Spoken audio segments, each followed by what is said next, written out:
साथियों, आज आपकी मुलाकात एक ऐसे जनरल साहब से होने जा रही है जिन्होंने हजारों कैंडिडेट का जो डिफेंस एस्पिरेंट्स होते हैं उनका एसएसबी के अंदर इंटरव्यू किया है और आज देश के कोने कोने में माँ भारती की सेवा कर रहे हैं सर के इंटरव्यू लिए हुए यंग ऑफिसर्स।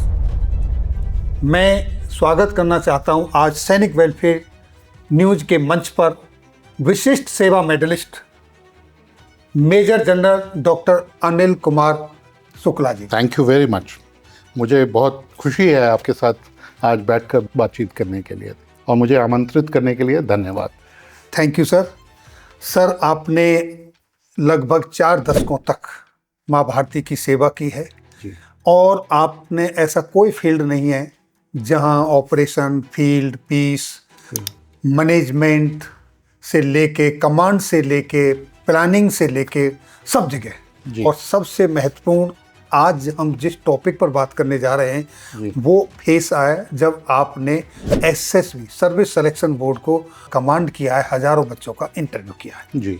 तो हम बहुत ही लेमैन भाषा में कहें हम जी, जो पेरेंट्स को समझ में आए जो अपने बच्चों को अधिकारी बनाना चाहते हैं जी, और जो डिफेंस एक्सपीरियंस है उनको पता चले कि वो कहाँ चूक कर रहे हैं, इस पे बहुत सारी चर्चा करनी है आपके साथ। जरूर। तो सबसे पहले बहुत ही वैसे देखने में सुनने में तो बड़ा सिली सा क्वेश्चन लगता है जी, क्योंकि मैं भी 2-3 बार एसएसबी गया हूँ और कॉन्फ्रेंस आउट होकर आया हूँ तो उसमें चर्चाएं जो चलती हैं मैं उस पर आता हूँ जी, जी, जी, कि कहते हैं कि जब कैंडिडेट एसएसबी के लिए जाता है जी, रेलवे स्टेशन हो या बस से गया तो बस स्टॉप हो, जी, वहीं से असेसमेंट शुरू हो जाता है।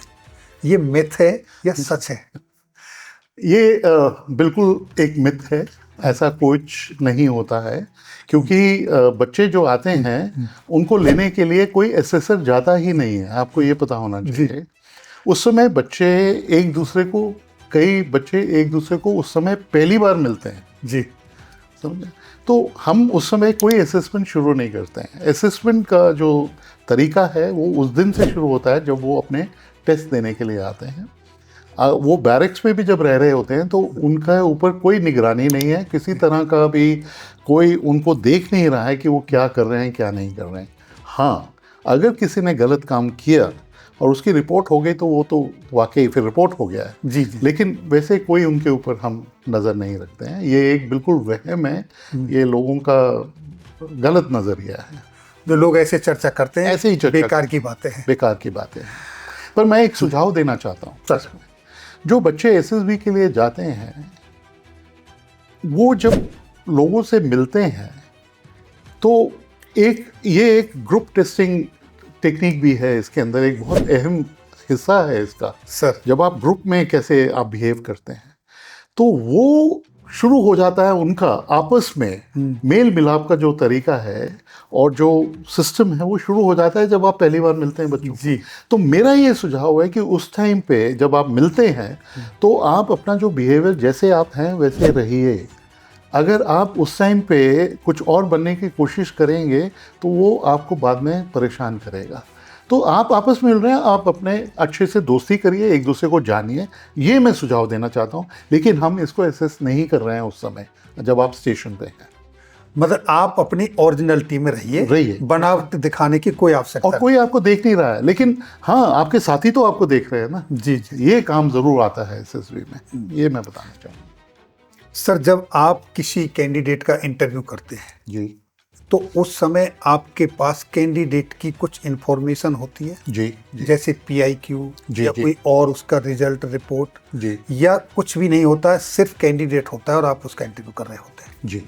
ऐसा है कि इंटरव्यूइंग ऑफिसर के पास PIQ फॉर्म होता है, पर्सनल इंफॉर्मेशन क्वेश्चन, जो वो पहले पढ़ता है। इसके अलावा उसके पास मार्कशीट्स होती हैं आपके कॉलेज की या स्कूल की, वो ज़रूर होती है। इसके अलावा उसके पास कुछ नहीं होता है। और मैं आपको एक बहुत ज़रूरी चीज़ बताना चाहता हूँ। एसएसबी में 3 असेसमेंट प्रोसीजर्स हैं। तीनों असेसर्स नहीं जानते कि इस कैंडिडेट को कौन असेस करने वाला है। मतलब IO नहीं जानता कि इसका GTO कौन था और इसका साइक कौन था। अच्छा, ये भी है? नहीं मालूम होता है। ओके, ये आपको पता होना चाहिए। नहीं पता। और इसकी बहुत बड़ी अहमियत है सर सिलेक्शन प्रोसेस के लिए, क्योंकि ये ट्रांसपेरेंसी को दिखाता है। तो जब मेरे पास कैंडिडेट आता है, मेरे पास सिर्फ उसका PIQ है एज IO, मैं उस PIQ के बेसिस पे उससे क्वेश्चन आंसर्स पूछता हूँ, उसी के ऊपर निर्धारित होती है उसकी इंटरव्यू। सर आपने बड़ी इम्पोर्टेंट बात बताई कि आपको ये भी नहीं पता है कि इसका GTO कौन है जी, और साइकोलॉजिस्ट। बिल्कुल, एब्सोल्युटली। सर अगला, आपके पास डिफरेंट एंट्री के कैंडिडेट आते हैं। जी जी कोई CDS के लिए है, कोई NDA का कैंडिडेट है, कोई NTPC, NTSS, कोई जी। टेक्निकल एंट्री का है, कोई SL का है। जी जी जी तो इन सब का जो सिलेक्शन क्राइटेरिया है, जी जो पैरामीटर्स हैं, जी। वो सेम होते हैं या अलग अलग एंट्री के लिए कुछ अलग अलग पैरामीटर्स हैं? देखिए, अगर मैं बताऊं कि ऑफिसर लाइक क्वालिटीज़ जहाँ तक है वो सेम है, इसमें कोई शक नहीं है। वो 15 क्वालिटीज़ जो हम देखते हैं वो देखते हैं, लेकिन सवाल जो उनसे पूछे जाते हैं हर एक एंट्री के लिए थोड़े थोड़े अलग हैं। बेसिक सवाल वही हैं, CIQ कहते हैं उनको, कॉम्पोजिट इंफॉर्मेशन क्वेश्चंस। जी। वो सवाल पूछे जाते हैं, लेकिन मान लीजिए सर्विस एंट्री आती है तो उनसे एक एडिशनल सवाल पूछा जाता है उनके सर्विस के बारे में, जी कि उनकी सर्विस कैसी रही, उनको कैसा लगा, उनके बारे में उनसे पूछा जाता है। अगर कोई वर्किंग कैंडिडेट आता है तो उसको उसके काम के बारे में ज़रूर पूछा जाता है, तो कुछ एडिशनल सवाल हो जाते हैं। अब जहाँ तक आप कह रहे हैं कि क्या इंटरव्यू में फ़र्क है, इंटरव्यू से भी है, ठीक है, लेकिन मार्किंग का तरीका थोड़ा सा अलग होता है। जी वो क्यों अलग होता है? क्योंकि देखिए, आप एक नॉर्मल ज़िंदगी में भी देखिए, अगर एक बच्चा 16 साल का आपके पास आया है, जो NDA कैंडिडेट है 17 साल का, 18 साल का, और एक आया है 22-23 साल का, दोनों की सोच में थोड़ा सा फ़र्क हो जाता है। और उनको जो कहते हैं ना, जो कुम्हार घड़ता है, जितनी चिकनी मिट्टी होगी उसको अच्छे से घड़ पाएगा। तो हमको ये पता है कि जो बच्चे छोटे यंग एज में आए हैं, अगर उनके अंदर थोड़ी बहुत खामी भी है तो हमें पता है कि इसको हम घड़ सकते हैं, एक ऑफिसर बना सकते हैं। तो थोड़ा सा डिफरेंस आता है। और जब हम देखते हैं पोस्ट ग्रेजुएट और ग्रेजुएट एंट्रीज, हमें पता है कि ये मिट्टी अब इतनी चिकनी नहीं है, तो इनको हम ट्रेनिंग में कैसे ढाल सकते हैं, थोड़ा सा अंतर है। वो SSS के लिए है, लेकिन जहाँ तक मैं कैंडिडेट्स को सुझाव देना चाहता हूँ, उनको ये सोचना चाहिए मेरी SSB सेम है, प्रोसीजर सेम है, और असेसमेंट का तरीका भी सेम ही है। जी, बिल्कुल सेम है। तो सिर्फ एक जगह है जहाँ पे हम ट्रेनेबिलिटी कहते हैं उसको, कि हम इसको ट्रेन कर सकते हैं कि नहीं, वो थोड़ा सा डिफरेंस होता है। वो स्टूडेंट्स को या एस्पिरेंट्स को पता करने की ज़रूरत नहीं है, उनको वैसे ही जाना चाहिए जैसे है। ये SSS के लिए होता है, दैट इज ऑल। यानी कि जो जितना यंग है उसके अंदर ट्रेनेबिलिटी उतनी ज़्यादा है। ये तो आप मतलब किसी भी जगह पे देख लीजिए, ये तो एक नेचुरल प्रोसीजर है। आप जैसे पेड़ को उगाते हैं, आप उसको बोनसाई बनाना चाहते हैं, आप उसको बड़ा पेड़ बनाना चाहते हैं, आप उसकी बेल को कोई शेप देना चाहते हैं, तो आप जब छोटी बेल है उसको शेप देना शुरू करेंगे तो वो बन जाएगी। पर पेड़ एक बार बड़ा हो गया तो उसको मोड़ नहीं सकते हैं आप। फिर उसका वो एक ट्रेनेबिलिटी फैक्टर है जो थोड़ा सा डिफरेंट है, पर वो सिर्फ SSS के लिए है। वो मार्क्स देते टाइम उस चीज़ को ज़रूर अपने ध्यान में रखते हैं, लेकिन उससे आपके सिलेक्शन, ओवरऑल सिलेक्शन पे फ़र्क नहीं पड़ता है। अगर आपके अंदर काबिलियत है, आप सिलेक्ट हो जाएंगे, ये मैं कहना चाहता हूँ। और सर जो सर्विस कैंडिडेट आते हैं, जैसे AMC के अंदर होता है, AMC NTPC जी, AMC NTSS जी, जो 42 ईयर्स एज तक जी उनको अलाउ है, जी जी, उनको भी सेम ही प्रोसीजर से गुजरना? प्रोसेस सेम है, लेकिन उसके अंदर हम थोड़ा बहुत वेरिएशन करते हैं। हम उसके अंदर ये देखना चाहते हैं कि इसके अंदर सिंसियरिटी, इंटीग्रिटी और एक पोटेंशियल, एक चीज़ में ग्रोथ का पोटेंशियल उसके अंदर कितना ज़्यादा है। अगर हमें लगता है कि इसके अंदर वो पोटेंशियल है, तो उन चीज़ को ज़्यादा हम अहमियत देते हैं और उनको सिलेक्ट करते हैं। बाकी बिकॉज उसको सर्विस के बारे में तो सब कुछ पता ही है, उसको रूल्स भी पता है, रेगुलेशंस भी पता है, तो हम सिर्फ ये देखना चाहते हैं कि ये क्या ट्रेनिंग को जजब करके एक अच्छा लीडर बन सकता है कि नहीं बन सकता है। तो ये एस्पेक्ट थोड़ा ज़्यादा देखा जाता है उसके अंदर, दैट इज़ व्हाट वी सी। ये ज़रूरी है। सर, आपने एक एस्पिरेंट का इंटरव्यू लिया जी और आपके इंटरव्यू में वो पास है, जी लेकिन दूसरे असेसर ने उसको फेल किया, जी जी तो जी उस समय आपको कैसा लगता है? आप उसको डिफेंड करते हैं? जी। उस समय क्या सिचुएशन होती है? ये आपने, I think it's a wonderful question. ये क्वेश्चन में से कभी किसी ने पूछा नहीं है, लेकिन ये क्वेश्चन बहुत अच्छा आपने पूछा है। It is a very pertinent question sir, और इसमें मैं आपको पहले कि जवाब दूं, 2-3 चीज़ें आपको एसएसबी के बारे में जैसे मैंने आपको कहा कि even if I am the commandant, I am a interviewing officer, मैं आईओ हूँ, मुझे ये नहीं पता है कि उसका जीटीओ कौन है और उसका साइक कौन है, नहीं पता है मुझे। वो उस दिन पता चलता है जिस दिन कॉन्फ्रेंस होती है, जब कैंडिडेट को बुलाने से 1 मिनट पहले पता चलता है, उससे पहले नहीं पता होता है। तो एक तो ट्रांसपेरेंसी मैं आपको बताना चाहता हूँ। सर, अच्छा, उसमें अगर पता चले कि मैंने एसेस किया कि वो सिलेक्टेबल है, रिकमेंडेबल कैंडिडेट है, और बाकी दोनों एसेसर्स मान लीजिए कहते हैं कि नहीं, I have to respect that decision, I have to respect. Sir, पर मैं पूछूंगा ज़रूर कि आपको कौन सी क्वालिटीज़ में उनकी, तो डिस्कशन होता है कि आपको कौन सी खामी दिखाई दी और उसको आप मुझे एक्सप्लेन करिए, इतना पूछ सकता हूँ मैं जी। लेकिन मैं किसी तरह का जोर और दबाव नहीं डाल सकता हूँ कि आपको इसको सिलेक्ट करना है क्योंकि मैंने किया। ये आपको बताना चाहता हूँ मैं।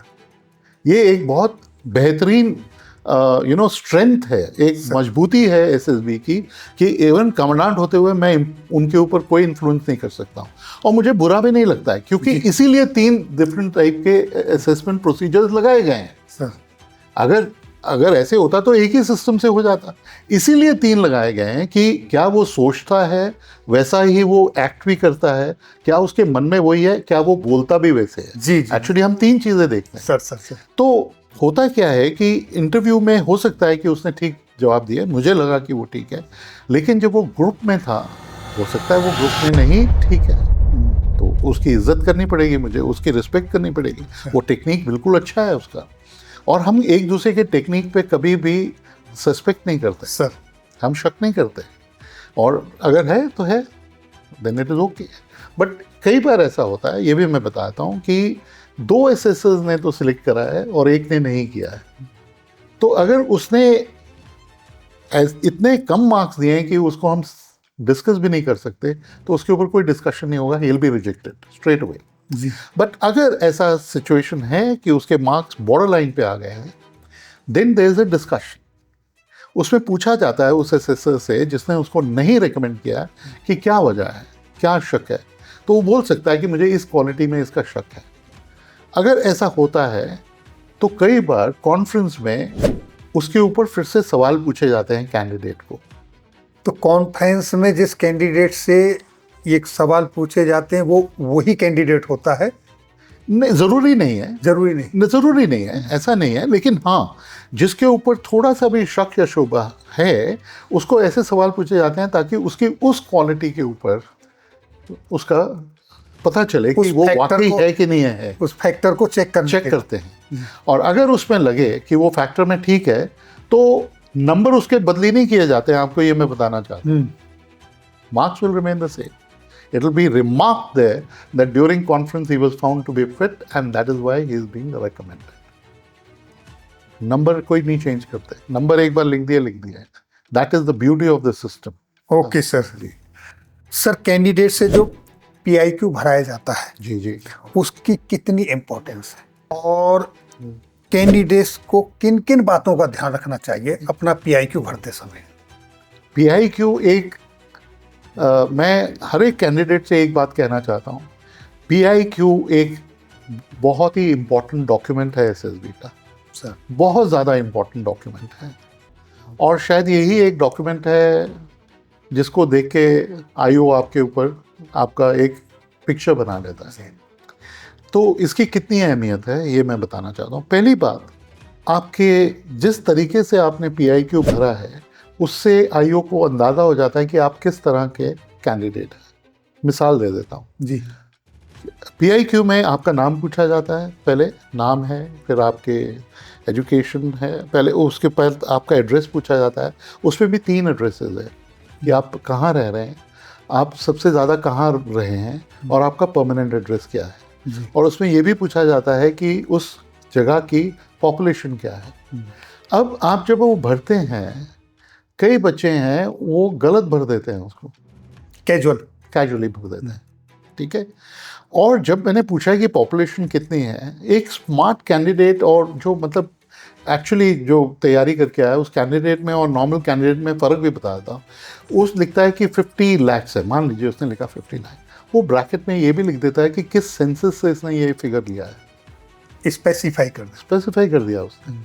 और उससे भी स्मार्ट है कि ये सेंसस हुआ था 10 साल पहले, मैं ऐड कर रहा हूँ इसके अंदर 5% मोर पॉपुलेशन। आप देखिए डिफरेंस कितना आ गया, और भी स्पेसिफाई कर दिया।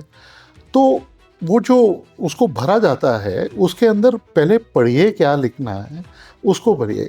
आपको लिखा है कि do you have a younger brother oblique sister, ठीक है।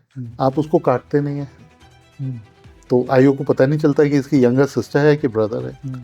तो ये क्या दर्शाता है कि आप कैजुअल एटीट्यूड, आपको सीरियस नहीं पता है। आपकी हैंड राइटिंग, आप ओवर राइटिंग करते हैं, कटिंग कर देते हैं, घिसपिच कर देते हैं। अगर आपसे गलती हो गई है, किसी से भी हो सकती है, आप सिर्फ एक लाइन से काटिए, आप उसको घिचपिच क्यों करते हैं? फादर की आपकी इनकम लिखी है, आपने पर मंथ लिखा हुआ है, आप पूरे साल की क्यों लिख रहे हैं वहाँ पे? आपकी हाइट लिखी है इन सेंटीमीटर, आप उसमें फीट में बता देते हैं, मीटर्स में बता देते हैं। छोटी छोटी बातें हैं जिससे आईओ को अंदाज़ा हो जाता है कि ये कैंडिडेट कैसा है, सीरियस है या कैजुअल है। और हैंड राइटिंग का भी फ़र्क पड़ता है। तो मैं ये कहूँगा कि PIQ एक ऐसा फॉर्म है जिसकी आप अभ्यास करके जाइए लिखने का।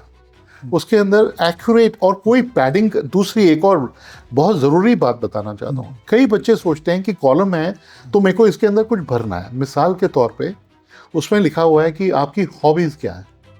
अब बच्चे की कोई हॉबी है नहीं, लेकिन उसको लगता है कि पूछा है तो मैं लिख दूँ, और कई बच्चे में से एस्पिरेंट से पूछते हैं, सर मेरी कोई हॉबी नहीं है पर मैं वहाँ क्या लिखूँ। जब नहीं है तो ना लिखो, बढ़ा चढ़ा के नहीं लिखना है। नाम बड़े और दर्शन छोटे नहीं होने चाहिए। ऐसा होना चाहिए PIQ देख के आईओ को ये लगना चाहिए कि ये कैंडिडेट इस PIQ से बेहतर है। अगर उसको ये लग गया कि ये PIQ इसने जानबूझ के ज़्यादा बढ़ चढ़ के बनाया और वैसा है नहीं, चांसेस फेलियर के बहुत ज़्यादा हो जाते हैं। तो PIQ की बहुत ज़्यादा अहमियत है। उसमें कोई भी चीज़ आप गलत ना लिखें, झूठ ना लिखें। अगर आप गेम नहीं खेलते हैं मत लिखिए, नहीं खेली आपने, कोई गुनाह नहीं किया है, पर आपके पास वजह होनी चाहिए क्यों नहीं खेला। तो मैं ये समझाना चाहता हूँ कि PIQ बहुत इम्पॉर्टेंट डॉक्यूमेंट है। आप प्रैक्टिस करिए, हैंड राइटिंग आप उसके अंदर अच्छी लिखिए, तरतीब से उसको लिखिए और उसके ऊपर रिसर्च करके लिखिए कि आप कोई भी इंफॉर्मेशन दे रहे हैं वो ठीक है कि नहीं है। That is the thing. Sir वो पर्सनल ही इंफॉर्मेशन तो दे रहे हैं जी बिल्कुल, इतना ज़्यादा तो उसमें कुछ है नहीं, लेकिन उसको देना सही तरीके से है। आपने बहुत अच्छी बात कही है और ये मैं हमेशा कहता हूँ कि SSB में इंटरव्यू में हम आपसे आपके बारे में पूछ रहे हैं। आपको आपसे ज़्यादा अच्छा कोई और जानता नहीं है। तो इसलिए मतलब मेरे को कभी कभी ज़रा अचरज भी होता है जब कैंडिडेट पूछता है कि सर इस सवाल का जवाब मैं दूं क्या। अरे भाई, आपकी लाइफ है, मैंने आपकी पढ़ाई के बारे में पूछा है, आपसे ज़्यादा अच्छा कौन जानता है उसको, तो क्या तैयारी करनी है। मैं ये कहता हूँ। बिल्कुल सही बात है सर, ये मैं कहना चाहता हूँ। सर थोड़ी सी एक जिज्ञासा जो है वो थोड़ी सी डिफिकल्ट है जी। आप SSB के कमांडेंट रहे हैं। जी बिल्कुल। आपकी जगह और भी रहे हैं, सबके लिए है। जी जी जी। और आपके रिलेटिव्स को, आपके सीनियर ऑफिसर्स को, जी, आपके फ्रेंड्स को, जी, सबको पता है कि आज आप कहाँ पर हैं। जी बिल्कुल। अगर कोई उनका कैंडिडेट आता है और आपसे अप्रोच करता है, जी जी जी, तो वो आपके लिए कितना चैलेंजिंग है, उस समय आप क्या सोचते हैं और क्या एक्ट करेंगे सर? ये आपका सवाल बहुत अच्छा है और इस सवाल को मैं 2 हिस्सों में दूंगा। पहला हिस्सा है कि ये धारणा है कि अगर कोई ऑफिसर का बच्चा एसएसबी में आता है तो उसको प्रेफरेंस दिया जाता है। ये आमतौर पे, और ये ज़्यादातर रिजेक्टेड कैंडिडेट्स का एक बहाना होता है कहने का। मैं आपसे ये कहना चाहता हूँ कि ऐसा बिल्कुल भी नहीं है, और इसका जवाब मैं एक ही चीज़ से देना चाहता हूँ। आज तीनों सेनाओं में, एयरफोर्स, आर्मी, नेवी, तीनों में ऑफिसर्स की कमी है, और 12,000 आर्मी में 12,000 ऑफिसर्स की कमी है। अगर ऐसा हो तो फिर ये कमी होनी ही नहीं चाहिए। समझ में आई बात? तो ऐसा बिल्कुल भी नहीं है। और मैं तो ये मानता हूँ कि आजकल ये हो गया है कि जब आर्मी ऑफिसर का बेटा उधर आता है उसको थोड़ा सा डिसएडवांटेज होना शुरू हो गया है, क्योंकि हम उससे एक्सपेक्ट करते हैं कि उससे हम ज़्यादा एक्सपेक्ट करने लग पड़ते हैं, क्योंकि उसको आर्मी के बारे में पता है जी। तो उससे हम उम्मीदें रखते हैं वो कुछ ज़्यादा है। और ऐसा कभी भी नहीं होता है कि कोई प्रेफरेंस दिया जाए। डिफेंस बैकग्राउंड का कोई इसमें मतलब नहीं है। और इसका एक और उदाहरण है, एनडीए में और एएमए में सोर्ड ऑफ ऑनर्स जो कि बेहतरीन कैंडिडेट्स हैं, कई बार वो ऑटो रिक्शा ड्राइवर का बेटा है। हाँ सर। तो ये आपको अपने आप में पता चलना चाहिए कि ऐसा कुछ भी नहीं है। वहाँ पे जनरल का बेटा भी ट्रेनिंग कर रहा है, तो उसको क्यों नहीं मिला सोर्ड ऑफ ऑनर? आप चेक कर लीजिए कितने जनरल के बच्चे या आर्मी ऑफिसर्स के बच्चों को सोर्ड ऑफ ऑनर मिला है, और कितने ऐसे हैं जो कि सिविल बैकग्राउंड से आए हैं या नीचे तबके से आए हैं। आपको खुद ही अंदाज़ा हो जाएगा कि ऐसा नहीं है, पहली बार। अब जो आपने सवाल पूछा, ये एक बहुत अच्छा सवाल है, और मैं ये नहीं कहूँगा कि हमारे पास सिफारिश के लिए फ़ोन नहीं आते हैं, आते हैं। ये मैं अगर कह दूं कि नहीं आते तो, पर उसका एक सबसे अच्छा एग्जाम्पल मैं आपको देता हूं। मैं नाम नहीं लूँगा जी, लेकिन मैं आपको बताता हूं कि मुझे एक बार फ़ोन आया था, कई बार आते थे पर एक बार का मैं बता देता हूं। तो मुझे बहुत सीनियर ऑफिसर का फ़ोन आया था, और जब ऐसे फ़ोन आते हैं तो हम समझ जाते हैं कि इस समय पे एक फ़ोन क्यों आ रहा है। तो मैंने फ़ोन दिया वो, और उन्होंने पूछा कि आप कैसे हैं। मैंने कहा मैं बिल्कुल ठीक हूँ। तो उन्होंने कहा कि मैं बोला सर आपने फ़ोन किया, बताइए मैं क्या कर सकता हूँ। तो उन्होंने कहा कि मेरे गांव के 2 लड़के आए हैं एसएसबी के लिए। मैंने बहुत अच्छी बात है सर, आपका गांव मतलब बहुत अच्छा है, आपने इतना मोटिवेट किया है गांव को कि आपने 2। तो उन्होंने कहा कि मैं चाहता हूँ कि आप उनको देख लेना, यही वर्ड था कि I would like you to see. तो जब उन्होंने ये कहा तो मैंने उनसे सिर्फ एक ही कहा, मैंने कहा sir can you explain in detail that what do you mean by I should see them, आप बताएंगे ज़रा ये। तो मेरे दोस्त भी थे, सीनियर भी थे, तो जानते थे मुझे। वो थोड़ी देर के लिए चुप हो गए, उन्होंने एक्सपेक्ट नहीं किया था कि मैं ये पूछूंगा। तो उन्होंने उसके बाद कहा कि मेरा मतलब है कि मतलब अब वो क्या बोले उसके आगे। तो मैं समझ गया। मैं बोला सर मैं आपको एक बात बताना चाहता हूँ, आप इतने सीनियर पोजीशन पे हैं, आप एक हिंदुस्तान आर्मी के एम्बेसडर हैं। मैं आपसे एक ही गुजारिश करूँगा, अगर से आपके पास आती होंगी, आपके गांव के हैं, ज़रूर आते होंगे, बिल्कुल। आप उनको एक चीज़ बताइए कि एसएसबी एक बहुत ही ट्रांसपेरेंट और ऑनेस्ट सिलेक्शन सिस्टम है, और यदि आपके अंदर काबिलियत है आपको पक्का सिलेक्ट किया जाएगा, और अगर आपके अंदर काबिलियत नहीं है, चाहे मैं भी सिफारिश कर दूं, आप सिलेक्ट नहीं होंगे। अगर आप ये कहते हैं इन बच्चों को तो मैं आपसे बहुत खुश होता सर। मैं बोला आपकी बात तो सर पूरे हिंदुस्तान मानेगा, आप इतने ऊंचे पोजीशन पे हैं। मैं बोला हम आपसे ये उम्मीद करते हैं कि आप हमारा हाथ पकड़ें और लोगों को बताएं कि एसएसबी एक बहुत ऑनेस्ट और ट्रांसपेरेंट सिस्टम है। मैं बोला सर आई एम सॉरी अगर आपको बुरा लगा, लेकिन मैं ये चाहता हूँ कि आप आगे से ऐसे कहें, क्योंकि आपके पास सिफारिश आएगी, ये मैं मानता हूँ। सभी के पास आएंगे सर, सभी के पास आएंगे। तो इसमें 2 बातें होती हैं। एक मानिक शाह की बात मेरे को याद आती है, general field marshal Manik Shah की, मॉरल टर्पिट्यूड, जो मेरा मॉरल टर्पिट्यूड है। देखिए इस बात पे ये भी हो सकता था कि मुझे कमांडेंट से हटाया जा सकता था, इतना पावर था उनके पास। हाँ बिल्कुल सर, हो सकता था, लेकिन मैं उस चीज़ से डरा नहीं। मैंने कहा मैं ठीक बात बताऊंगा, मैं यहाँ पे कमांडेंट हूँ, जो बच्चे के अंदर काबिलियत है, मेहनत करके आया है, उसको सिलेक्ट करना ही करना है, और जिसके अंदर नहीं है उसको मैं कर लूँ। कल देश की सिक्योरिटी के साथ मैं अगर खेल रहा हूँ तो ये मेरे दिल मानता ही नहीं है, और ना मैं ये करूँगा।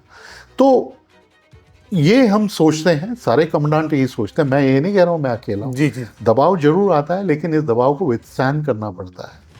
और मेरा ये मानना है कि सारे ही इसको दबाव को समझते हैं। और सीनियर ऑफिसर्स, ये भी सीनियर ऑफिसर्स का मैंने सिर्फ उदाहरण दिया है, उसके बाद काफ़ी सीनियर ऑफिसर्स नहीं प्रेशर डालते हैं। ये आपको जनरली वो लोग बात कर सकते हैं आपके साथ जो आपके दोस्त हों, जी जी तो वो आपसे बात करते हैं, उनको आप समझा सकते हैं कि ऐसा नहीं होता है, ऐसा हो ही नहीं सकता है। और दूसरी बात आपको ये भी बताता हूँ, मान लीजिए मेरा कोई रिलेटिव आ जाए या कोई बच्चा जो मेरे को जानता है, सर। मेरे कोर्समेट का बच्चा आ गया है, मैं अपने आप को उसके इंटरव्यू से अलग कर दूँगा, मैं उसकी इंटरव्यू लूंगा ही नहीं। I will give it in writing that I know this candidate, I will not interview. मेरे बोर्ड में ही नहीं आएगा वो, I will not allow him to come to my board, ताकि कोई इन्फ्लुएंस ना हो उसके ऊपर। ये तो पूछा भी जाता है, पूछा जाता है, बिल्कुल पूछा जाता है, और ऐसा हुआ भी है। जी मेरे साथ मेरे कोर्समेट का बेटा आया था मेरे इंटरव्यू में, तो जब मेरे बोर्ड में आया, I told that please remove him from my board, put him in other board, because I know this candidate. Sir. तो ये एक चीज़ है, ऐसा कोई प्रेशर्स नहीं है। और सीनियर ऑफिसर्स इस बात से बहुत ज़्यादा दे वाकिफ है। Understand it and they do not put pressures also. ये भी मैं बताना चाहता sir sir that is sir, आपका इतना अच्छा, इतना बड़ा एक्सपोजर है, जी। तो आपने कभी ये असेस किया कि कैंडिडेट ज़्यादा फेल क्यों होते हैं? ये एक बहुत ही अच्छा सवाल है कि कैंडिडेट्स फेल क्यों होते हैं। क्योंकि एसएसबी का सिलेक्शन रेट बहुत ही लो है, आपको पता है। सिर्फ एनडीए को छोड़ के आई थिंक एनडीए का अबाउट 7 to 8% है, बाकी ग्रेजुएट एंट्रीज तो 3% पे है, और एनसीसी एंट्री उससे भी नीचे है। इसकी मेन वजह मैं एक बताना चाहता हूँ। बुनियादी तौर पे एसएसबी को इस तरह से डिज़ाइन किया गया है, और आपको पता होना चाहिए कि शायद आर्मी डिफेंस फोर्सेस ही एक ऐसा ऑर्गेनाइजेशन है जिसमें एक इंस्टीट्यूट है जिसके अंदर हिंदुस्तान के सबसे बढ़िया बिहेवियरल साइंटिस्ट बैठे हुए हैं, और उसका नाम है डीआरडीओ की अपना ये जो है defence institute of psychological research, DIPR. ये कंसीव करता है कि एसएसबी कैसी होनी चाहिए। मतलब आप किसी और इंटरव्यू में जाइए, उनको कोई बताने वाला नहीं है कि आप किस तरह के कैंडिडेट को सिलेक्ट करें, लेकिन यहाँ पे बड़े साइंटिफिक ढंग से एक इन्होंने इंटरव्यू को डिज़ाइन किया गया है। तो ये एक साइंटिफिक तरीका है, ये मैं बताना चाहता हूँ आपको। तो आपका जो सवाल है, इस साइंटिफिक डिज़ाइन में उन्होंने कहीं पे भी ऐसा एक्सपेक्ट नहीं किया कि कोई भी कैंडिडेट कोच होके आए। ये इस तरह से डिज़ाइन किया है कि कैंडिडेट जैसा है वैसा आना चाहिए। और मेरा ये बहुत सीरियस सजेशन है सारे एस्पिरेंट्स के लिए कि आप कोचिंग के चुंगल में ना फंसें। आप जैसे हैं वैसे जाएं, आपके चांसेस सिलेक्शन के ज़्यादा अच्छे होंगे। और अब मैं आपके सवाल का जवाब देता हूं कि क्यों कैंडिडेट्स फेल होते हैं। सर, सिलेक्शन रेट क्यों डाउन है? कोई भी कैंडिडेट इसलिए नहीं फेल होता है कि उसको एसएसबी के बारे में पता नहीं है।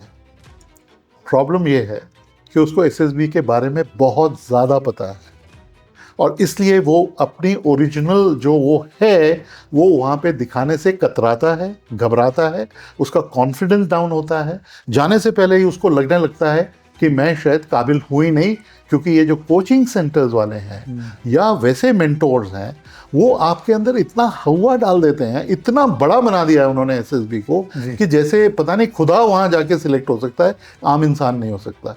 जबकि एसएसबी में हम एवरेज ऑफिसर को सिलेक्ट कर रहे हैं, एक वो इंसान जो कि एक अच्छा बच्चा बेटा है, सर, अच्छी बेटी है, अच्छा स्टूडेंट है, अच्छा मतलब नॉर्मल स्टूडेंट है, सर, अच्छा फ्रेंड है, हेल्पफुल है, अपनी रिस्पॉन्सिबिलिटी को समझता है, पढ़ने में भी ठीक है, खेलने में भी ठीक है, जी, दुनियादारी समझता है, अपनी रिस्पॉन्सिबिलिटी को समझता है।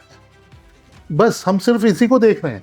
और वो बच्चा जो कि नॉलेज को प्रैक्टिकली यूज कर सकता है, जी, जिसको प्रैक्टिकल नॉलेज करने की जरूरत आदत है, जो घर में काम करता है, ठीक है, समझता है कि मेरे को ये मेरा काम है, ये मेरे को करना चाहिए। बस हम सिर्फ यही देख रहे हैं और कुछ नहीं देख रहे हैं वहाँ पे। तो ये, और कोचिंग सेंटर्स में भी मैं सिर्फ यही बोलना चाहता हूँ कि कई कोचेज़ हैं जिनको वो कोच बनने के लिए क्वालिफाइड नहीं है, वो एसएसएस नहीं रहे हैं, और जो एसएसएस नहीं रहा है उसको ये समझाना बड़ा मुश्किल है कि एसएसबी में देखा क्या जाता है, और इसीलिए कैंडिडेट ज़्यादा फेल हो रहे हैं, क्योंकि वो बेचारे जगह जगह भटकते हैं, किसी की भी बात सुन लेते हैं। 1000 गुरु बन चुके हैं आजकल सोशल मीडिया पे। और इसका उदाहरण भी मैं देता हूँ एक।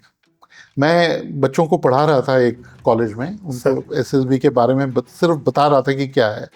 तो एक बच्चे ने मुझे यही कहा कि मैं पहले बहुत कॉन्फिडेंट था जब मुझे पता नहीं था कि एसएसबी क्या है, लेकिन जिस दिन से मेरे को कोचिंग मिली है उस दिन से मेरे को ये लगता है कि मैं काबिलियत नहीं रखता हूँ सिलेक्ट होने की। तो ये तो कोई फ़ायदा नहीं हुआ ना। तो नेचुरल, पर हाँ तैयारी करने की ज़रूरत है। तैयारी हम करते नहीं है, हम शॉर्टकट ढूंढते हैं, हम सोचते हैं कि कोई गुरु मंत्र दे दिया जाएगा, एक जादू की छड़ी हमें मिल जाएगी, उससे हम एसएसबी पास कर देंगे। वो होता नहीं है, ये मैं कहना चाहता हूँ।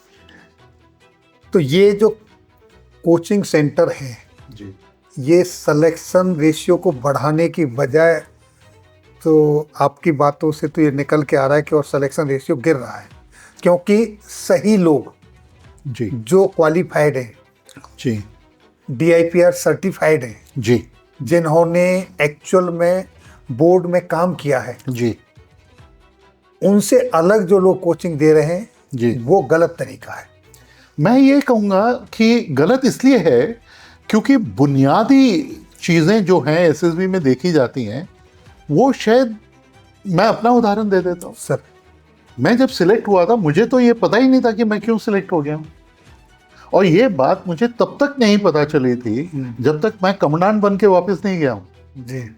तो अगर आप सोचते हैं कि कोई कैंडिडेट सिलेक्ट हो गया है या रिजेक्ट हो गया है, वो समझ गया है कि एसएसबी में क्या देखा जाता है, तो मेरे मानना ये है कि वो शायद एक गलत धारणा होगी, क्योंकि एसएसबी के जो प्रोसेस है, जो सवाल पूछा जाता है, उस सवाल के पीछे जो मानसिकता है, या जो आपसे टेस्ट जीटीओ कराता है, या आपके साइकोलॉजिकल टेस्ट होते हैं, उसके पीछे मानसिकता क्या है, क्या देखा जा रहा है, ये शायद किसी को नहीं पता चलेगा unless he is a assessor.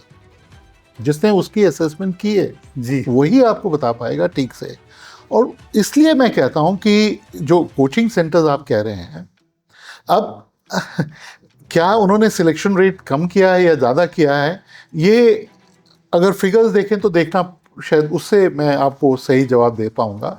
लेकिन हर एक कोचिंग सेंटर तो ये क्लेम करता है कि मेरे कैंडिडेट्स इतने हो चुके हैं। जी तो आपने लूडो खेली होगी शायद, सर। तो सबने ही लूडो खेली है आज। तो लूडो में जब गीटी आपने चलानी है, पहली गीटी, तो उसमें दोनों जो आप वो फेंकते हैं उसमें 6 आना चाहिए। जी। तो आप उसको जब फेंकना शुरू करते हैं, पहली बार 6 नहीं आता, दूसरी बार भी नहीं आता, पर हाँ एक बार आ जाता है। तो 10 में अगर आप 10 बार फेंकेंगे, चांसेस हैं, लॉ ऑफ प्रोबेबिलिटी है ये तो, कि 1-2 बार आपका 6 आ जाएगा। तो अगर मैं आपको ये कहूँ कि मैं आपको 6 ला के दिखा सकता हूँ, फेंकने का तरीका सिखाता हूँ, 6 आ जाएंगे, तो गलत बात है। गलत है। तो ये कोचिंग सेंटर्स भी यही कर रहे हैं। अगर उनके पास 100 कैंडिडेट आता है, चांसेस हैं उसमें से ऐसे कैंडिडेट हैं जो अपने आप भी सिलेक्ट हो जाते हैं। जी। लेकिन अब शोहरत किसके पास गई? जिसके पास वो है। समझ में आ गई बात सर। तो मैं ये नहीं कहूँगा कि वो बिल्कुल ही सिस्टम गलत है, मैं ये भी नहीं कहूँगा, क्योंकि कुछ कैंडिडेट्स हैं जो कि इस जगह पे खड़े हैं कि उनको थोड़ा सा कोई सपोर्ट मिल जाए तो वो लाइन पार कर सकते हैं, क्रॉस कर जाए। तो वो कोचिंग सेंटर ज़रूर कर देते हैं, उनको समझा देते हैं कि प्रोसेस क्या है। कईयों बच्चों को प्रोसेस नहीं पता है, तो पता हो जाता है, तो वो उससे जल्दी सी, उनके अंदर गुण हैं, वो गुण फिर वो निखर जाते हैं, तो वो सिलेक्ट होते हैं। तो इस हिसाब से है।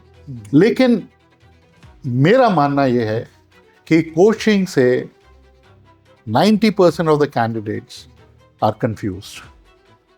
वो फिर अपने आप को दिखा नहीं पाते हैं एसएसबी में कि वो एक्चुअली है क्या, और वो उनकी एक रिजेक्शन की वजह बन जाती है। दैट इज व्हाट माय यानी कोचिंग अगर ले रहे हैं तो सिर्फ प्रोसेस को समझने के लिए लें, बाकी अपनी ओरिजिनलिटी को जी ना बदले। जी। अगर आप मुझे इजाज़त दें तो मैं ये कहूँगा जी सर कि अगर आपने सोचा है कि मैं डिफेंस फोर्सेस में जाना चाहता हूँ, तो उसकी तैयारी रिटन एग्जाम के रिजल्ट आने के बाद नहीं होती है। ये एक बिल्कुल गलत चीज़ है। जी। अगर मैंने सोचा है कि मैंने डिफेंस में जाना है, मान लीजिए मैं 10th क्लास में हूँ, 11th में हूँ, या मैं कॉलेज के फर्स्ट ईयर पे हूँ, थर्ड ईयर में हूँ, आपकी तैयारी जिस दिन आपने सोचा है कि मैंने डिफेंस फोर्सेस में जाना है उस दिन से शुरू हो जानी चाहिए। जब मन बना लिया, जिस दिन मन बनाया उस दिन से आपकी तैयारी शुरू हो। आप अगर रिटन रिजल्ट की वेट करके तैयारी, या एसएसबी का कॉल लेटर आया तब आप एसएसबी की तैयारी करेंगे, आप बिल्कुल गलत तरीके से कर रहे हैं। क्यों? क्योंकि वो जो 10 दिन या 15 दिन आप कोचिंग सेंटर जाते हैं उसमें आपकी पर्सनालिटी चेंज नहीं होती है, कर भी नहीं सकता कोई। तो हम जो पर्सनालिटी देखते हैं वो आपकी पर्सनालिटी बननी शुरू होती है जिस दिन से आप माँ की कोख में होते हैं एक्चुअली सर। ठीक है। तो चलो उस समय से तो नहीं, लेकिन मैंने मान लीजिए मैं आज फर्स्ट ईयर स्टूडेंट हूँ, मैंने डिसाइड किया कि मैंने आर्मी में जाना। आप उसी दिन से तैयारी शुरू करो। क्या तैयारी करनी है अब मैं ये भी बता देता हूँ। आप अपना नॉलेज बढ़ाना शुरू करो। मैं 5 गुरु मंत्र बताता हूँ जी सर। और वो एसएसबी के गुरु मंत्र नहीं है, वो जिंदगी के गुरु मंत्र जी हैं। जी। सबसे पहले है अपना ज्ञान को बढ़ाइए। जितनी किताबें आप पढ़ सकते हैं पढ़िए। न्यूज़पेपर पढ़ना शुरू करिए। आप जब बाहर जाते हैं आप फ़ोन पे मत बैठिए, आप लोगों से बातचीत करिए। जब आप लोग से बातचीत करते हैं आपको लगता है कि दुनिया में तो बहुत ज्ञान है। आपको लगता है वो इंसान ऐसा ही बैठा है, लेकिन उसके अंदर कोई खूबियाँ हैं जिससे आप सीख सकते हैं। आपको करना चाहिए। आपको तो नॉलेज जो है, हमको 5 इंद्रियां दी गई हैं। नॉलेज सिर्फ पढ़ने से ही नहीं आता सर। नॉलेज सुनने से भी आता है, नॉलेज देखने से भी आता है, नॉलेज करने से भी आता है, छूने से भी आता है सर। तो प्रैक्टिकल चीज़ें करिए। आप एनसीईआरटी की किताब खोल लीजिए आज किसी भी बच्चे की, उसके एक चैप्टर के एंड में लिखा होता है please go and do this at your home. उसमें प्रैक्टिकल लिखा होता है कि पौधे को पानी दीजिए, देखिए बबल कैसे होता है, पत्ता कैसे, हर एक चीज़ के लिए प्रैक्टिकल बताया गया है। जी। आपको करना चाहिए। तो एक तो ज्ञान बढ़ाना है, दूसरा अपनी फिजिकल फिटनेस को आप ठीक करिए। मैं ये नहीं कहता हूँ कि आप 10 किलोमीटर दौड़िए, नहीं ज़रूरत, लेकिन हाँ अपने आप को फिजिकली फिट रखिए। तीसरी चीज़ मैं बताना चाहता हूँ, अपने कम्युनिकेशन स्किल्स को इम्प्रूव करिए। आज सबसे ज़्यादा खामी जो कैंडिडेट्स में देखी जाती है वो अपनी बात को रख ही नहीं सकते हैं, वो समझा नहीं पाते हैं, वो आपको जवाब नहीं दे पाते हैं साफ तौर पे कि वो कहना क्या चाहते हैं। उनके पास नॉलेज है लेकिन वो बता नहीं पा रहे हैं। तो कम्युनिकेशन स्किल आपका तीसरा गुण है जो मैं बताना चाहता हूँ। चौथा है इंटरपर्सनल स्किल्स, मतलब लोगों के साथ रिश्ता कैसे रखना है। आज की दुनिया में बच्चे बचपन से कंप्यूटर के आगे खड़े हो गए हैं। उनको एक दूसरे से बात कैसे करनी है, उसके साथ कैसा व्यवहार करना है, एक दूसरे से साथ मिलकर काम कैसे करना है, ये होता जा रहा है। ये सिस्टम गायब होता जा रहा है और एसएसबी में ये देखा जाता है। तो इंटरपर्सनल स्किल्स को आपने ज़रूर इम्प्रूव करना है और ये करने के लिए आपको रिटन एग्ज़ाम पास होने के बाद नहीं करना है, इसमें टाइम लगता है। समझा? अपनी सोच को चेंज करना है। और सोच कब चेंज होती है? जब आप अच्छी चीज़ें जब आप पढ़ते हैं। बड़े बुजुर्ग क्या कहते थे? अच्छी संगत रखिए, अच्छी किताबें पढ़िए, यही कहते थे जी। एसएसबी में। मैं आपको एक सवाल बताता हूँ जो कि हर एक कैंडिडेट से पूछा जाता है। Please tell me the teachers whom you liked and why and the ones you did not like। क्यों पूछा जाता है? टीचर्स आपका पर्सनालिटी के ऊपर इम्पैक्ट करते हैं। Friends, who are your close friend and why, what qualities do you like, क्यों पूछा जाता है? अभी याद करिए बड़े बुजुर्गों ने कहा है अच्छी संगत रखिए। अगर आप अच्छी संगत में हैं आप अपने आप ही अच्छे हैं, आपकी वैल्यूज हैं, कोई बनाने की ज़रूरत नहीं है। ये पूछा। हम फिर ये पूछते हैं कि आपके पेरेंट्स क्या करते हैं, कितने पढ़े लिखे हैं और आप घर में क्या काम करते हो जब आप परिवार के साथ रहते हो। बड़े बुजुर्ग क्या कहते हैं? आप अपने पेरेंट्स की रिस्पेक्ट करिए। अब कई बच्चे आके, मैं आपको उदाहरण दे देता हूँ सर। कई बच्चे आके बोलते हैं sir my mother is only 5th class pass, only 5th class pass. क्यों कहा उसने ओनली? आप समझ सकते हैं उसको शर्म आ रही है कि मेरी माँ सिर्फ 5वीं पास है। तो मैं उस बच्चे से पूछता हूँ, आपको शर्म है कि आपकी माँ 5वीं पास है? आपको गर्व नहीं है? मैं बोला मेरी माँ अनपढ़ थी, मैं तो कभी किसी को नहीं कहता था कि मेरी माँ अनपढ़ है। मैं बोला मैं गर्व से कहता था मेरी माँ ने एजुकेशन नहीं लिया है, लेकिन उनसे अच्छी माँ हो नहीं सकती है जिसने मेरे को इतना यहाँ पहुंचा काबिल बना दिया, उसकी सोच इतनी अच्छी थी। मैं बोला what are you talking about? छोटा सा सवाल, छोटा सा जवाब, कैंडिडेट फेल। अगर जो माँ बाप की रिस्पेक्ट नहीं कर सकता, क्या वो किसी और की रिस्पेक्ट? मैं आपको सिर्फ उदाहरण दे रहा हूँ। और ये चीज़ें जो हैं ये कोई सिखा नहीं सकता, ये अंदर से आनी चाहिए। तो इसलिए तैयारी एसएसबी की बचपन से ही आपकी शुरू हो जानी चाहिए, अगर आपने बचपन से सुना। लेकिन यदि आपने सोच लिया कि मैं अब आर्मी में जाना चाहता हूँ, आप अपने आप को इम्प्रूव करिए, अपनी सोच को बढ़ाइए। जितनी आप किताबें पढ़ेंगे, जितनी अच्छी किताबें पढ़ेंगे, आप उतने अच्छे सोच रखेंगे। और सोच ही है एसएसबी में जो देखी जाती है। दैट इज व्हाट, एक्सपोजर को बढ़ाओ जितना बढ़ा जितना सकते हैं। बढ़ाना है। तो ये 5 गुरु मंत्र मैंने आपको बता दिए, अगर ये करें कोचिंग की जरूरत नहीं है। सर एक आखिरी जी जिज्ञासा, जब एक कैंडिडेट आपके पास आता है इंटरव्यू के लिए, जी आप क्या गाइडलाइंस देना चाहेंगे कि वो जो 4 फैक्टर हैं, जो जी। 15 जी, ऑफिसर जी। लाइक क्वालिटी जी, हैं जी, जिनके जी। अंदर समाहित हैं, जी जी उनको प्रॉपर एक्सप्रेस करें, जी जी जी और आप किस तरीके से, अगर वो एक्सप्रेस नहीं कर पा रहा और आपको लग रहा है कैंडिडेट सही है, तो आप उससे कैसे निकलवा पाते हैं? Okay, all right. इसके ऊपर थोड़ा प्रकाश डालें। Again a very interesting and a very pertinent question. आपने जो सवाल पूछा है ये बहुत बेहतरीन सवाल है, और इसको मैं 2 हिस्सों में करूँगा। एक तो आपने पूछा कि बच्चे अपने आप को तैयार कैसे करें। आप यही शायद पूछना चाहते हैं कि 15 क्वालिटीज़ जो वहाँ देखी जाती है उसको कैसे अपने अंदर लेके आए। तो जैसे मैंने शुरू में भी आपसे कहा था, ये क्वालिटीज़ जो हैं ये एक्चुअली एसेसर्स के लिए हैं। हम ये क्वालिटीज़ देखना चाहते हैं ताकि हम उस तरह से उसको ग्रेड कर सकें। ये हमारी सहूलियत के लिए बनाई गई है। जी, ठीक है। अब आप पूछेंगे अगर आपकी सहूलियत के लिए बनाई है तो ये देखनी भी बच्चे में होनी भी चाहिए, सर। जायज़ है। तो बच्चे में जैसे आप फैक्टर 1 ले लीजिए। फैक्टर 1 दिमाग का फैक्टर है, उसके अंदर है इफेक्टिव इंटेलिजेंस। उसको इफेक्टिव इंटेलिजेंस कहते हैं। और उसके अंदर सिर्फ एक ही चीज़ देखी जाती है कि आप प्रैक्टिकली अगर आपके सामने कोई प्रॉब्लम आ गया है उसको किस तरीके से सॉल्व करते हैं, जो रिसोर्सेज आपके पास हैं अवेलेबल उसको इस्तेमाल करते हुए। और अभी आप फिर से ध्यान ले जाइए, मैंने कहा था एनसीईआरटी किताबों में कहा गया जी है जी जी, कि आप घर पे जाके ये एक्सपेरिमेंट करिए। तो ये इफेक्टिव इंटेलिजेंस को सिविल लैंग्वेज में क्रिएटिव थिंकिंग कहते हैं। कोई नई चीज़ नहीं देखते आप, जी जी, ये बाहर भी देखा जाता है। जब आप आईएएस इंटरव्यू के लिए जाते हैं तभी भी ये देखा जाता है। ये सिर्फ आर्मी में ही नहीं देखा जा रहा है, आप अगर किसी मल्टीनेशनल कंपनी में जाते हैं तभी भी ये देखा जाता है। दूसरा इसके अंदर क्वालिटी जो है वो है रीजनिंग एबिलिटी, लॉजिकल थिंकिंग और पावर ऑफ एक्सप्रेशन। यही 4 है इसके अंदर। ये चारों क्या दर्शाते हैं कि क्या आप लॉजिकली सोच सकते हैं, क्या आपकी सोच एक तरतीब में है, क्या उससे आप प्रॉब्लम सॉल्व कर पाएंगे, क्या आपकी रीजनिंग लॉजिकल है।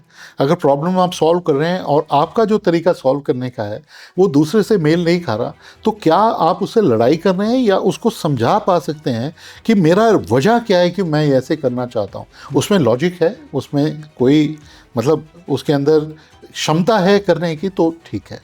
यही पावर ऑफ एक्सप्रेशन, सिर्फ वही कम्युनिकेशन स्किल्स की बात कर रहा हूँ। तो ये जो चीज़ें हैं इसको अगर आपने डेवलप करना है तो मैं आपको बता चुका हूँ, knowledge is the most important thing. और सेकंड मैंने आपको कहा था कम्युनिकेशन स्किल। एक आदत डालनी चाहिए बचपन से ही। और ये मैं बच्चों को इसलिए भी बोल रहा हूँ कि रिटन एग्ज़ाम भी जब आप देते हैं तो जब सवाल होता है उसका जवाब आप देते हैं, मैं शायद आपसे ज़्यादा नॉलेज रखता हूँगा लेकिन मेरे को जवाब लिखने में ऑर्गेनाइज तरीका नहीं आता है, और दूसरा जो है उसको ऑर्गेनाइज करना आता है। उदाहरण, जी जी, वो 4 हेडिंग में बांट देता है।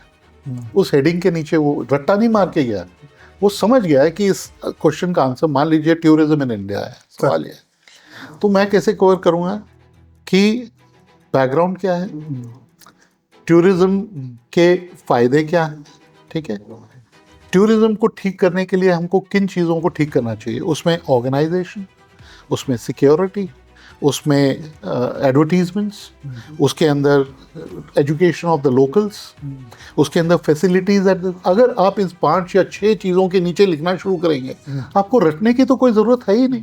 तो मतलब आपका दिमाग बिल्कुल सही दिशा में चल रहा है। इसको बोलते हैं ऑर्गेनाइजिंग एबिलिटी। बस यही है ये। तो ये शुरू से अपनी इनकलकेट करना शुरू कर दीजिए। एसएसबी के लिए नहीं, जिंदगी के लिए शुरू, लाइफ के लिए करिए। तो मैं ये कहूँगा कि अगर आपने एसएसबी की तैयारी करनी है तो उसमें और कुछ, अच्छा आपकी रिस्पॉन्सिबिलिटी है, आप मोटरसाइकिल चला के जा रहे हैं, पुलिस वाला नहीं है, आप हेलमेट उतार देते हैं, आप ट्रैफिक लाइट लाल बत्ती है, कोई उधर खड़ा नहीं है, आप लेकर जाते हैं। सेंस ऑफ रिस्पॉन्सिबिलिटी क्या है? बस आप क्वालिटी देख रहे हैं ना। सेंस ऑफ रिस्पॉन्सिबिलिटी यही है जी, कि मैं अपनी जिम्मेवारी समझता हूँ, मुझे हेलमेट लगाना है। मेरे घर में मैं बैठा हूँ, पिताजी बैठे हैं, माताजी बैठे हैं, दादा दादी बैठे हैं, बेल बजती है, मैं किताब पढ़ रहा हूँ, तो मैं कोई मतलब मैं छोटा हूँ सबसे जी, मेरा फर्ज बनता है मैं किताब रखूँ, जाके दरवाज़ा खोलूँ। आप देखेंगे बच्चे क्या कहते हैं, मम्मी मैं पढ़ाई कर रहा हूँ, आप खोल दो। आप देख लीजिए अगर नहीं होता तो फिर आप सेंस ऑफ रिस्पॉन्सिबिलिटी कैसे डिस्प्ले कर देंगे वहाँ जाके? आप दिखा देंगे? आपके अंदर आएगी ही नहीं। तो आपको डेवलप करनी शुरू करनी चाहिए अपने आप ही। आप एक रिस्पॉन्सिबल, स्कूल में टीचर आई है, टीचर क्या पेंसिल गिरी है, बच्चा उठ के उठा के देता है कि नहीं देता? क्यों देते हैं? Sense of responsibility. बड़ी हैं वो, किताबें लेके जा रही हैं, नोटबुक्स लेके जाती हैं टीचर। कई बच्चे होते हैं उठ के, teacher may I carry your books. कोई मक्खन लगाने की बात नहीं है ये एक रिस्पेक्ट और सेंस ऑफ रिस्पॉन्सिबिलिटी होती है। जी। तो ये चीज़ें सिखाने से नहीं आती हैं। अगर आप बड़े हो गए, आपको अपने अंदर इनकलकेट करनी है मॉरल रिस्पॉन्सिबिलिटी। अब मैं वो भी बताता हूँ आपको। अगर हमेशा ये लगता है कि मैं झूठ बोल के काम चला सकता हूँ, तो क्या आप एसएसबी में झूठ नहीं बोलोगे? तो आदत डालो सच बोलने की, आदत डालो सच बोलने की। चाहे उससे आपका उस समय नुकसान भी हो जाए, लेकिन लंबे रेस में आप हमेशा जीतेंगे। तो सेंस ये है। फिजिकल फिटनेस मैंने आपको कह ही दिया है, 15 दिन में तो नहीं होगी। तो ये जो बातें एसएसबी की OLQs हम देखते हैं, ये OLQs हमारे लिए हैं। बच्चों को वो चीज़ें करनी चाहिए जो वो सोचते हैं कि एक नॉर्मल अच्छे बच्चे को, मैंने आपको कहा, एक अच्छा बेटा, अच्छी बेटी, अच्छा भाई, अच्छी बहन, अच्छा स्टूडेंट, अच्छा दोस्त, बस यही है। That is all what is SSB actually, if you ask. तो साथियों, अभी आपने सुना 4 दशकों तक मां भारती की सेवा कर चुके Vishisht Seva medalist major general doctor Anil Kumar Shukla ji को। बड़ी बेबाकी से सभी मुद्दों पर अपनी राय रखी। मुझे उम्मीद ही नहीं, पूर्ण विश्वास है जितने भी डिफेंस एस्पिरेंट्स हैं और वो पेरेंट्स जो अपने बच्चों को सेना में अधिकारी बनाना चाहते हैं, उनके लिए ये पॉडकास्ट बहुत फायदेमंद होगा। और अगर आप इससे अलग किसी अन्य टॉपिक पर जनरल साहब को फिर सुनना चाहते हैं तो प्लीज़ कमेंट्स बॉक्स में जनरल साहब का नाम और टॉपिक लिखें। मैं सर से पुनः अनुरोध करूंगा, रिक्वेस्ट करूंगा और फिर आपके लिए उस सब्जेक्ट पर पॉडकास्ट लेकर आएंगे। सर, आपने अपने व्यस्ततम समय से इतना बहुमूल्य समय दिया, इसके लिए सैनिक वेलफेयर न्यूज़ परिवार की तरफ से आपका सदैव हम आभारी रहेंगे, आभार व्यक्त करते हैं। Thank you very much. मुझे भी बहुत अच्छा लगा आपसे इंटरेक्ट करके, और मैं ये चाहता हूँ कि अगर मेरी बात किसी को फ़ायदा कर सकती है, किसी की लाइफ को चेंज कर सकती है, तो इससे बड़ी भगवान से मेरी और कोई बात हो नहीं सकती है। Thank you for giving me this opportunity and I look forward to come and interact with you again. जब भी आप बुलाएंगे मैं ज़रूर आऊँगा। Thank you sir, thank you. Thank you. जय हिंद, जय भारत।